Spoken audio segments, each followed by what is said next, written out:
Buenas tardes a todos. Vamos a comenzar la conferencia sobre la Tierra como un sistema, en parte de los festejos del Día de la Tierra 2020, que esta vez nos encuentra en una oportunidad un poco particular, ¿no? Eh, ¿A qué nos referimos con la Tierra como sistema? Es a cómo trabajan interrelacionados todas las distintas esferas o componentes de la Tierra, digamos, desde la atmósfera, la hidrósfera, la litósfera, eh, y cómo se influyen mutuamente uno al otro, ¿no? La imagen que están viendo son imágenes de distintos tipos de satélites que estudian diferentes aspectos de estas interrelaciones, ¿no? Existen algunos fenómenos que abarcan escalas espaciales y temporales muy pequeñas, mientras que otros son muy grandes. Entre los que están en el rango de lo más pequeño podríamos decir un relámpago. Eh, en tiempo lleva fracciones de segundo y abarca unos pocos kilómetros.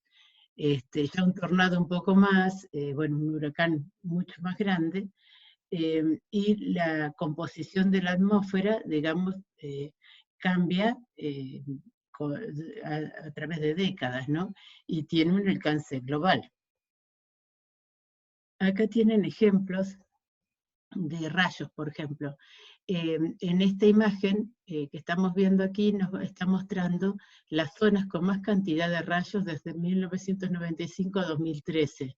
Fíjense que algunas zonas de la Tierra son mucho más propensas a la actividad eléctrica que otras. Es muy conocido un caso especial que es el relámpago del Cacatumbo. Está en Venezuela. Es un lago que es una depresión bastante profunda rodeado de montañas y se generan corrientes de convección por el calentamiento diferencial del agua y la tierra durante el día. Y eso hace que se generen corrientes muy fuertes y se electrifique fácilmente y siempre tienen un relámpago prácticamente permanente. Si queremos seguir los relámpagos online, existe un mapa donde, yo lo tomé ayer, donde están viendo las zonas donde se están produciendo relámpagos en ese momento, ¿no? También otro, los dos sacan la información del mismo lugar, ¿no? Podemos ver específicamente para un área en particular. Otros eventos, digamos que demoran más tiempo y abarcan zonas mucho más grandes son las inundaciones. Y se producen muchas veces, provocan cambios drásticos en la humedad del suelo, como podemos ver en esta imagen. Aquí estamos viendo comparado una inundación y cómo estaba en estado normal. Y en este mapa, que es interactivo también, les dejo aquí los links para que puedan ir probándolos.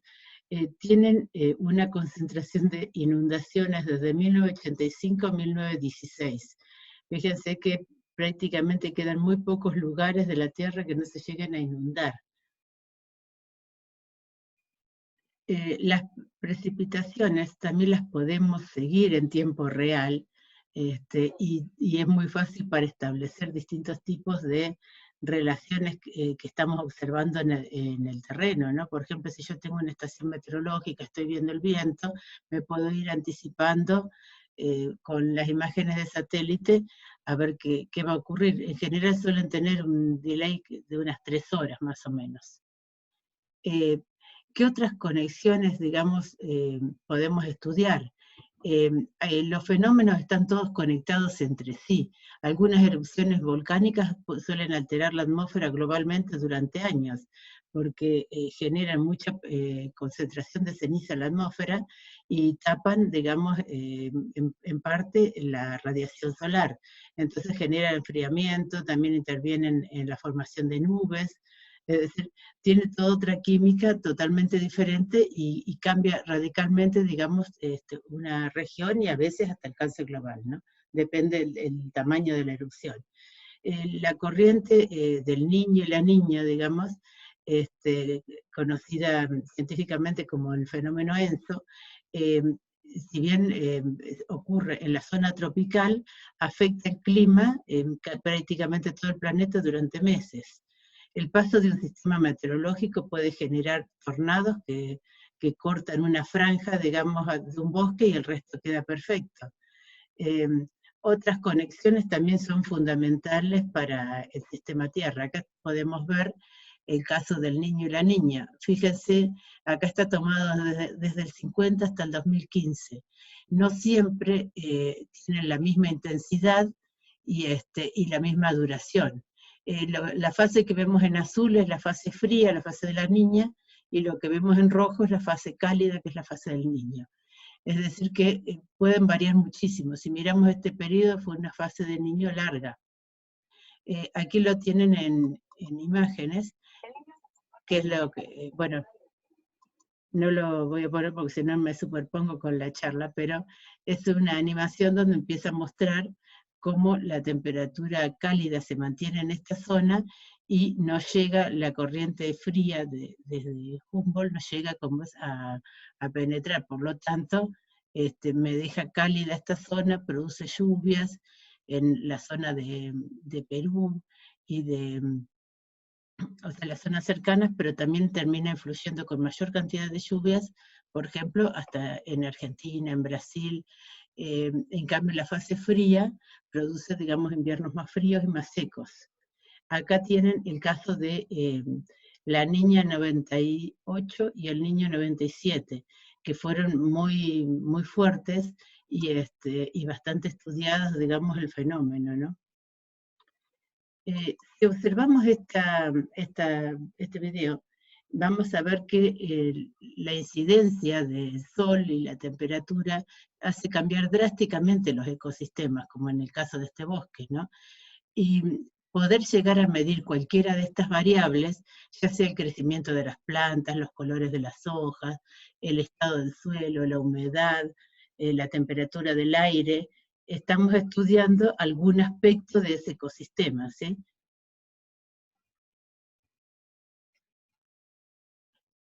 Como verán, la Tierra es un complejo muy grande y todo está interrelacionado. La atmósfera, digamos, con la biosfera, la interacción vegetación-suelo, la interacción evaporación-precipitación, intercambio de calor, atmósfera-hielo.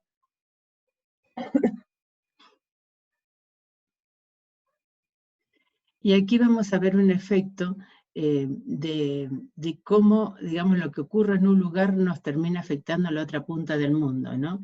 En este periodo, del 1 de agosto del 2019 al 29 de enero de 2020, ocurrieron incendios en Rusia, y después incendios en Brasil, en África y por último en Australia.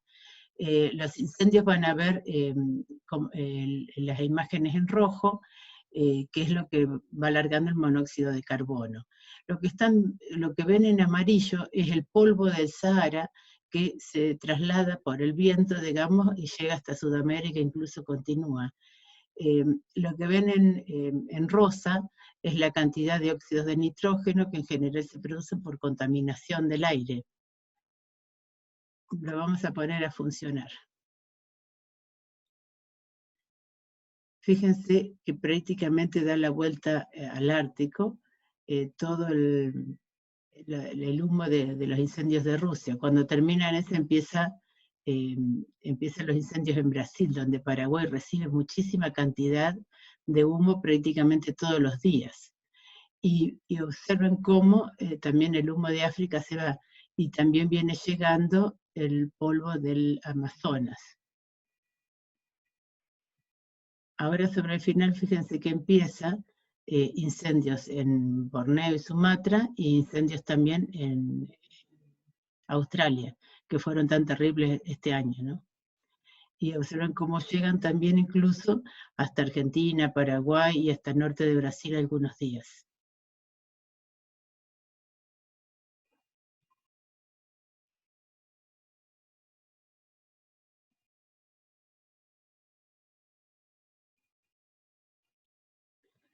Bueno, estos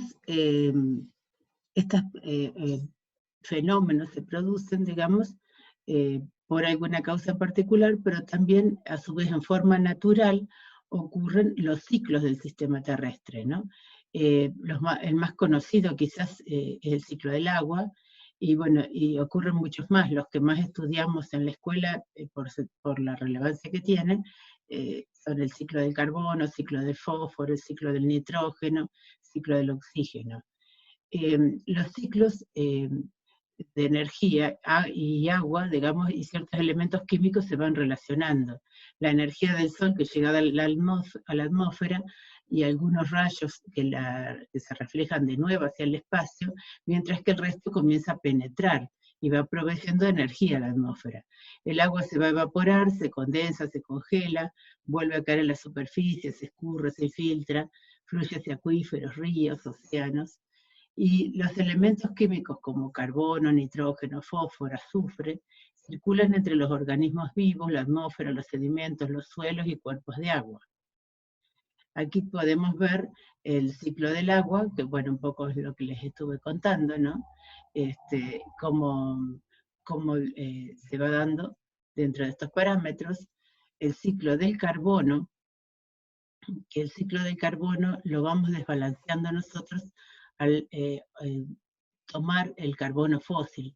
En general, si fuera solamente sin las emisiones humanas, quedaría balanceado, pero con las emisiones humanas nuestras se empieza como a extender mucho más los cambios, digamos, que vamos haciendo en la cobertura del suelo. El ciclo del nitrógeno también es muy importante porque interviene el crecimiento de las plantas. Los animales lo necesitan para formar las proteínas, como los humanos lo mismo, y otros compuestos químicos. En el ciclo del nitrógeno nosotros también intervenimos cuando fertilizamos, por ejemplo, para obtener mejores ganancias, o concentramos determinada cantidad de animales en algún punto, que tienen prácticamente el mismo efecto que una ciudad. Las emisiones de dióxido de nitrógeno, en general, las producimos cuando realizamos actividades industriales. Y si ustedes miran en esta imagen, los mayores sitios de producción del mundo, digamos, de actividad industrial del mundo, fíjense que tienen valores altos. Esta es una imagen de 2014. Ahora con el coronavirus están circulando imágenes de las emisiones de dióxido de nitrógeno, cómo han disminuido, es decir, cómo se ha ido limpiando el cielo. Incluso en muchos sitios hay fotos de cómo cambió el cielo, el color del cielo se llega a ver, en otros sitios era directamente gris o lechoso. Esa es una medición muy interesante para hacer en este momento y fácil de hacer, porque después va a volver a la normalidad, por lo menos poder registrar cómo pudo cambiar en estos tiempos, ¿no? Y a qué se debió. Bueno, ¿qué hacemos en GLOBE? En GLOBE investigamos estas conexiones del sistema Tierra.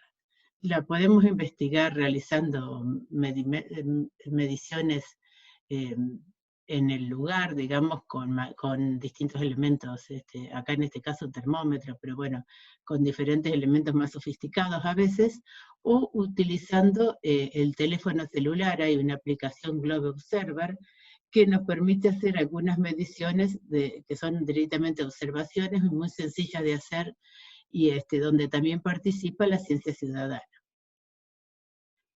¿Qué mediciones se hacen? Bueno, los estudiantes miden los componentes del sistema terrestre y sus ciclos, ¿sí? Por ejemplo, para medir la energía, digamos, ¿qué medimos? La temperatura del aire, el agua, el suelo, las nubes, la transparencia. Para medir el agua, lo que medimos es la precipitación, la humedad del suelo, la infiltración, la densidad aparente en el suelo, la cobertura terrestre. Otros ciclos biogeoquímicos, lo que hacemos es medir el pH, el agua del suelo, la caracterización del suelo, la química del agua, la cobertura del suelo y la biología. Entre las categorías de protocolos de medición que tenemos, existen varias. Tenemos un nivel básico, uno avanzado, uno opcional y uno especial. Y recientemente, digamos, se ha introducido la categoría de científicos ciudadanos con esta aplicación Globe Observer. que la usamos tanto en las escuelas como cualquier persona que quiera hacer ciencia. Bueno, dentro de los protocolos básicos también está el globo elemental, ¿no? Para niños muy pequeños, desde jardín de infantes hasta tercero o cuarto grado. Entre los más sencillos que tenemos, más fáciles de hacer, que no quiere decir que si están en la universidad no los hagan también, pero el nivel de análisis es totalmente distinto, ¿no? Por ejemplo, los protocolos de atmósfera, los más sencillos son nubes, temperatura, precipitación. En hidrología, la transparencia del agua, la temperatura, el pH, la conductividad, la salinidad en el caso de que tengan mar cerca. La fenología, que es el cambio de colores de las hojas, y el crecimiento de las hojas desde la yema hasta que termina de crecer, digamos, que se llaman avance del verde y retroceso del verde, ya cuando nos va cambiando a marrón o a otros colores, ¿no? Dentro de los protocolos de suelo, bueno, la caracterización, la densidad, el pH, temperatura, humedad, y cobertura terrestre, MUC es una clave que caracteriza los distintos tipos de cobertura vegetal. Por ejemplo, ¿a qué le llamamos bosque? Bueno, en distintos países, bosque primario, bosque secundario, algunos puede ser monte, otros selva, bueno, otros bosques lluviosos. Entonces, para caracterizar con un nombre que sea único, se ha creado una clave que le va otorgando un número a cada tipo de cobertura terrestre, sean los bosques, sean las praderas, bueno, lo que sea. Los humedales, que también tienen muchos nombres diferentes, depende de las regiones, ¿no? Entonces las coberturas terrestres las clasificamos según este tipo de clave. También utilizamos un muestreo cualitativo de cobertura terrestre, un muestreo cuantitativo, y se hace un mapeo. Ya protocolos un poco más avanzados, tenemos, bueno, en el caso de hidrología, oxígeno disuelto, alcalinidad, nitratos. Estos se hacen análisis químicos, ¿no? Y se suele comprar el kit directamente para poderlos hacer. También macroinvertebrados bentónicos, es intermedio, digamos, porque hay que conocerlos bien para identificarlos, ¿no? Y poder clasificarlos cuáles son. Dentro del suelo, bueno, fertilidad de suelo, que lo que se hace es nitrógeno, fósforo, potasio, infiltración, distribución de tamaños de las partículas, densidad, y cobertura terrestre, bueno, las clasificaciones de coberturas, ya sea en mapeo tipo croquis o con imágenes satelitales, índices de imágenes satelitales como el NDVI, o también llamado índice de verde, NDWI o índice de agua, y la evaluación de la precisión de las imágenes considerando las mediciones en el terreno, ¿no? Protocolos opcionales o especiales. Hace relativamente poco tiempo está el protocolo de mosquitos, que lo que hace básicamente es identificar las especies de mosquitos y hacer un mapeo del hábitat. El de nitratos en hidrología también es un protocolo especial, y lo que me va a medir es algún grado de contaminación si encuentro nitratos. Y fenología, que es lo que están viendo acá, están viendo la segunda parte, ¿no? El cambio de color, porque acá ya está la hoja del mismo tamaño, ¿no? En todos lados. Se lo compara simplemente con una cartilla, es muy simple de hacer y se puede hacer desde el jardín, ¿no? Y también me da un número y un código, porque los distintos colores de verde pueden tener diferentes nombres, ¿no? Jardines fenológicos, digamos, es tomar algunas especies que son comunes en todo el mundo. Una de las más comunes es el caso de las lilas, que están en todos lados, entonces se puede ver cuando empiezan digamos, a brotar las hojas, hacer la fenología, digamos, de las hojas, y a su vez anotar cuándo florecen y demás. ¿Por qué es importante medir la fenología? Porque es la respuesta al cambio de clima, al cambio de estación. Y con el caso del cambio climático podemos llegar a observar, digamos, si los veranos se van adelantando porque hace calor o no.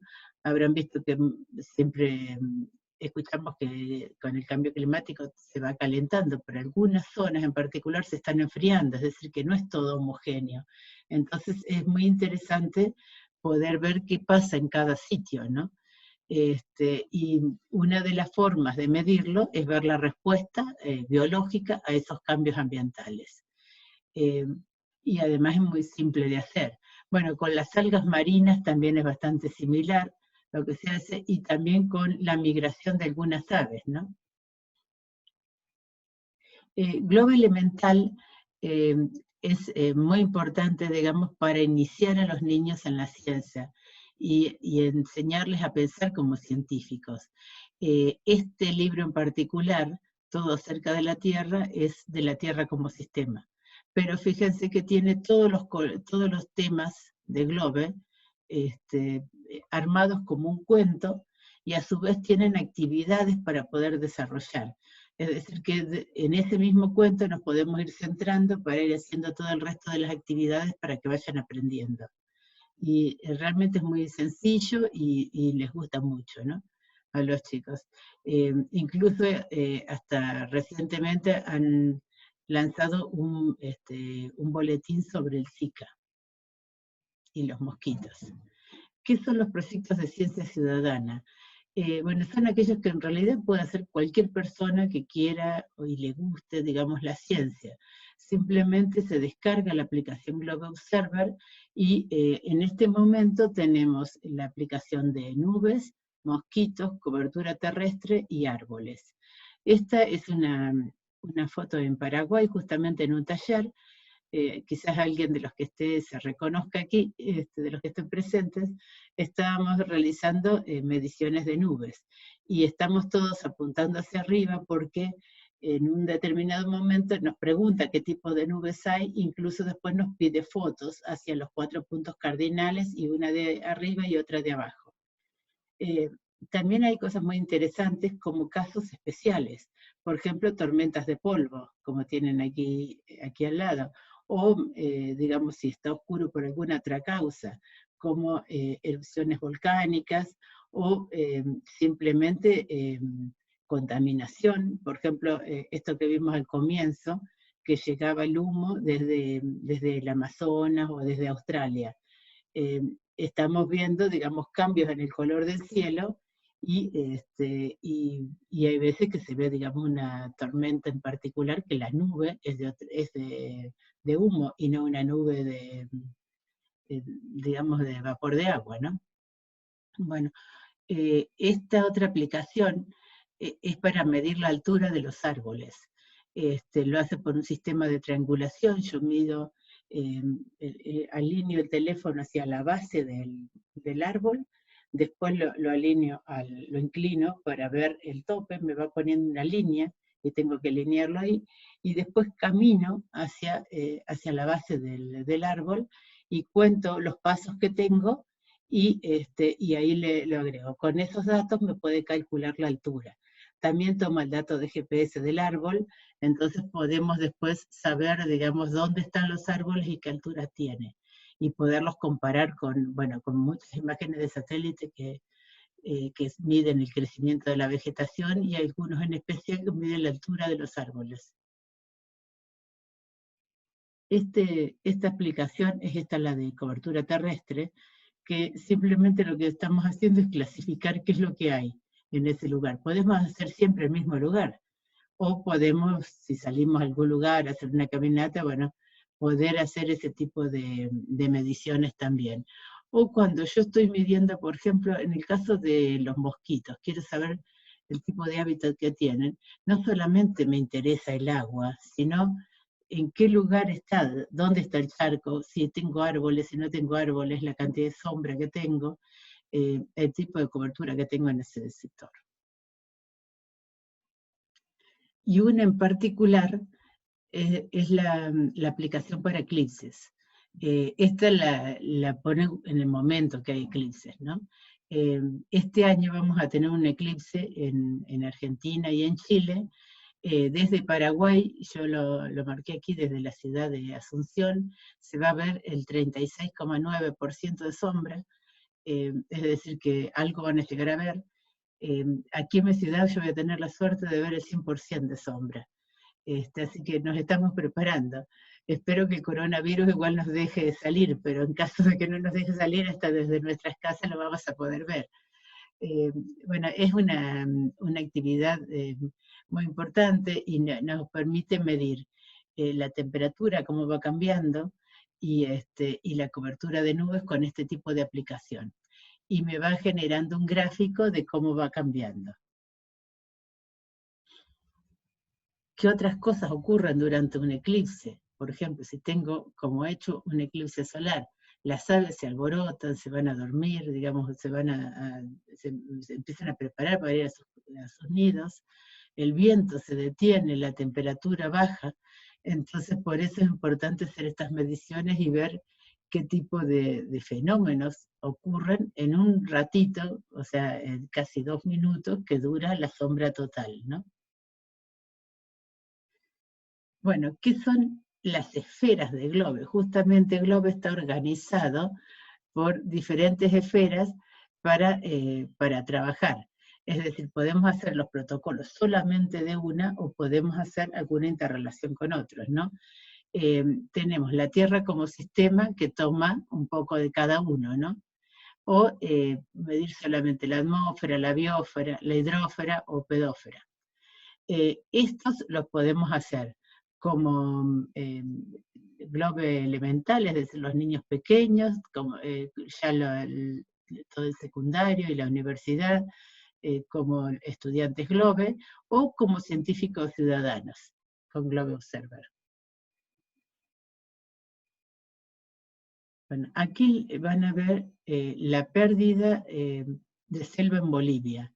Estos cambios, digamos, si bien los podemos ver desde satélite, a veces cuando vivimos en un lugar nos cuesta conocer, o sea, saber qué pasaba ahí antes. Nos empezamos a acostumbrar a un ambiente sin selva cuando antes teníamos selva ahí, ¿no? Con podemos ver cómo cambian la temperatura superficial del océano, ¿no? Y las corrientes superficiales. La cobertura de nubes, fíjense, en este caso es del 2 de febrero hasta el 22 de febrero. Y fíjense cómo se concentran las nubes en algunos sitios del planeta, ¿no?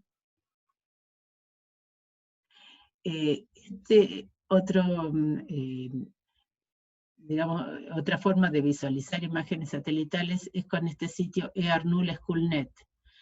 Bueno, acá estamos viendo la temperatura de la Tierra para el 24 de noviembre de 2018. Donde yo me posiciono, me va dando la temperatura exacta en ese lugar. Pero podemos ver muchas más cosas, digamos. Por ejemplo, si yo pongo CHEM, después puedo poner, digamos, el tipo de gas que quiero ver, si es monóxido de carbono, si es óxidos de azufre.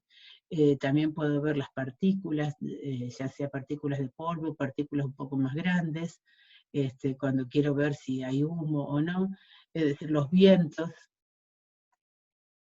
Y Globe tiene, bueno, desde hace años tiene este póster, ¿no?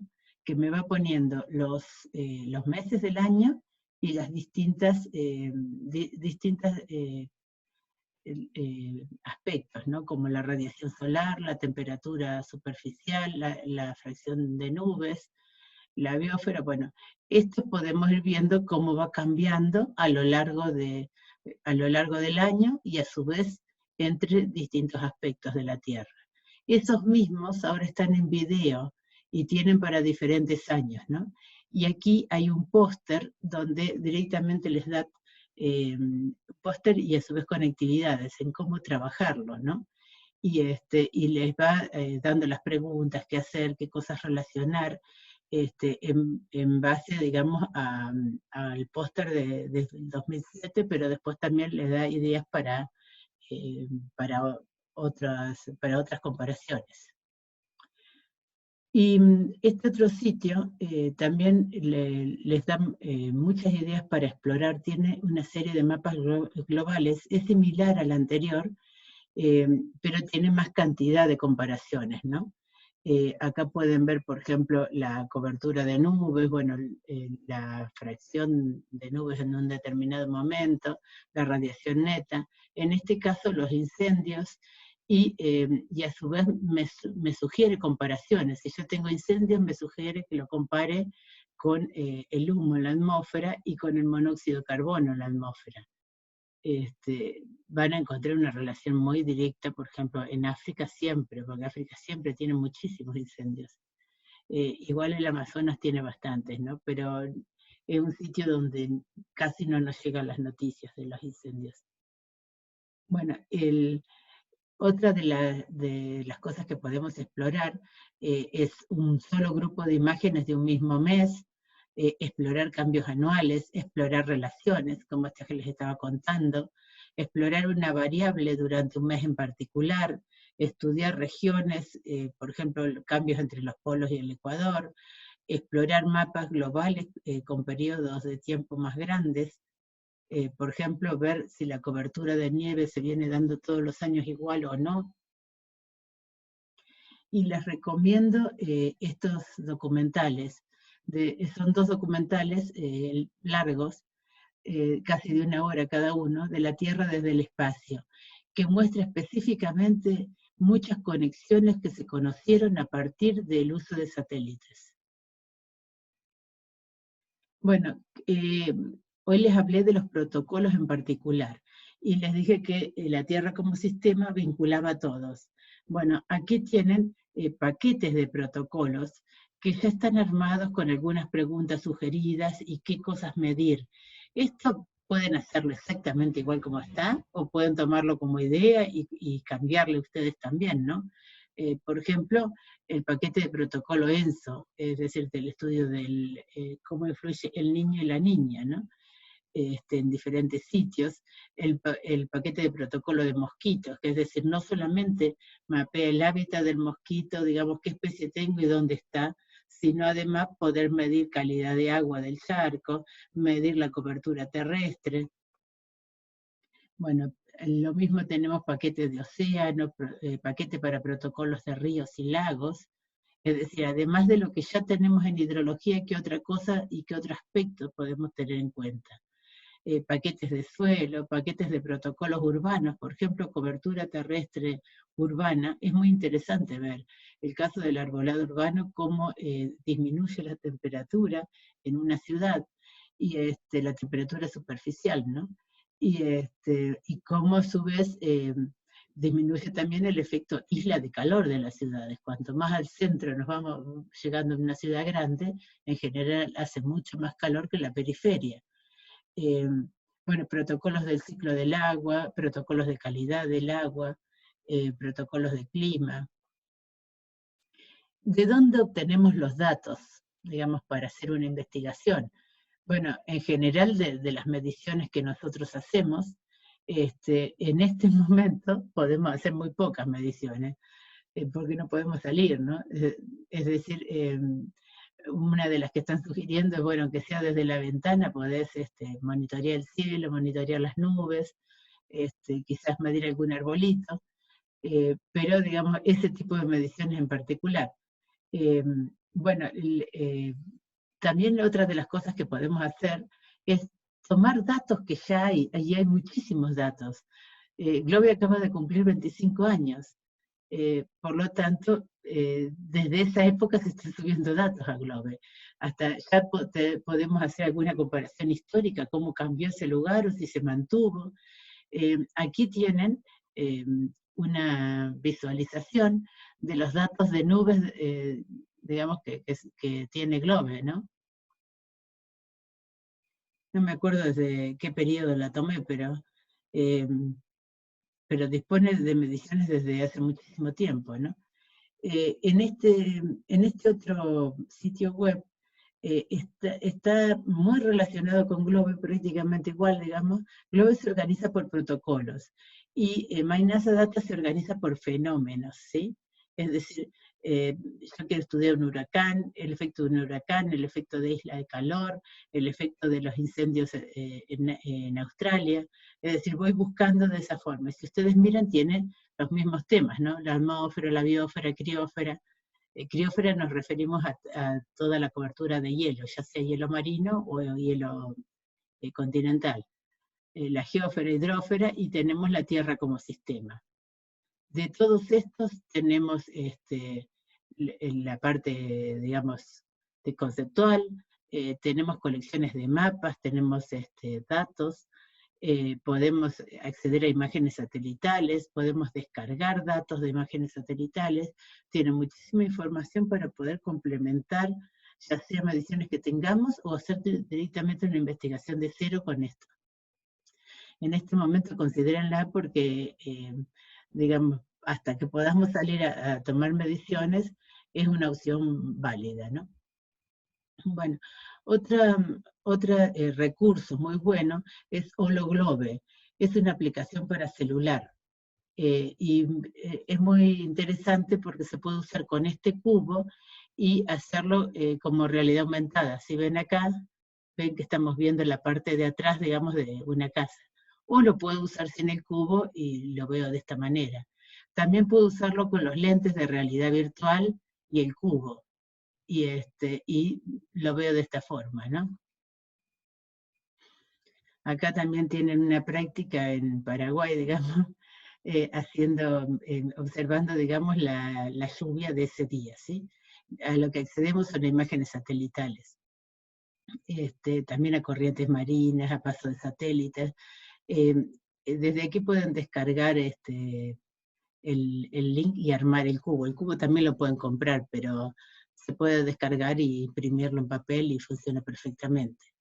Bueno, la misma información que tiene HoloGlobe la podemos ver en PortView, en este sitio de NASA. Y este tiene la ventaja porque el otro yo veo que está pasando, pero es la última imagen que tiene, es decir, la imagen del día. Pero en este otro sitio yo tengo la historia, puedo ir corriéndome hacia atrás, digamos, y ver qué pasa. Y tengo información de muchísimos satélites en particular. También puedo descargar las imágenes. Lo que hoy les mostré en Google Earth, también se puede ver en Google Engine. Por ejemplo, acá tienen el caso de la deforestación de Rondônia en Brasil.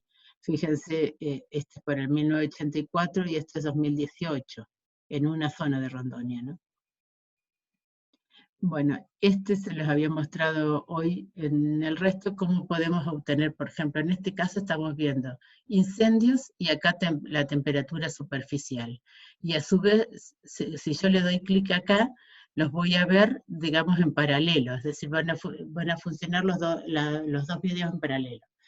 Y acá tengo como sugeridos también para que compare con esto. Y es muy, muy sencillo de ver y de establecer estas relaciones. En este caso, EARNull, bueno, lo que estamos viendo también, fíjense, yo me posiciono en un punto y me está dando aquí el dato, en este caso, de polvo, que viene de ser a las partículas más finitas, ¿no? Y estas ya son partículas de, no alcanzo a ver, de 10 microgramos, ¿no? Fíjense que si bien son un poco más grandes, cómo igual llegan y cómo se desplazan, ¿no? Hasta dónde llega cada una y es para el mismo día, la misma hora. Acá puedo ver los incendios activos, en este caso también lo estoy viendo combinado, o sea, me está dando los focos de calor combinado con las nubes. Y yo puedo ver, digamos, si tengo nubes digamos, nubes de vapor de agua o nubes de humo, ¿no? Bien clarito desde dónde están saliendo. Y aquí tengo, en este otro, los focos de calor solos. Esto es más fácil para localizar dónde está. Esto es más fácil, digamos, para ver la intensidad de ese incendio, digamos, si estoy viendo mucho humo o no. Y aquí tengo los mismos incendios en HoloGlobe. Recuerden, acá tengo solamente lo del día. Acá en estos dos yo puedo ir hacia atrás y seguir mirando qué pasó, ¿no? Como para saber a qué hora empezó y demás. Bueno, por último, el año pasado hicimos una serie de webinar con Claudia Caro de Perú, para un poco facilitar en español a toda la comunidad de GLOBE de Latinoamérica toda la información necesaria para hacer una investigación.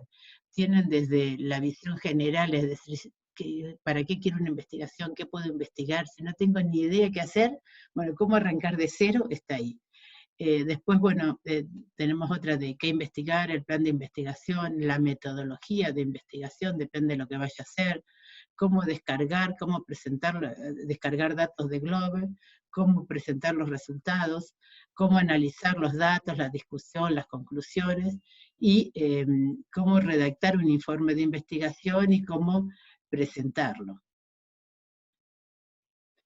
¿Y dónde presentamos la investigación una vez que ya la tenemos? Bueno, puede ser en muchos lugares, ¿no?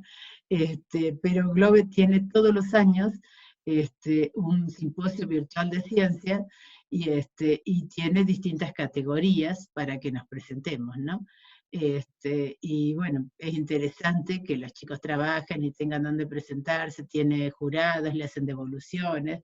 Es un sitio interesante, digamos, y genera compromiso de los estudiantes para realizar una investigación. Bueno, muchas gracias por su atención y estaré disponible para las preguntas.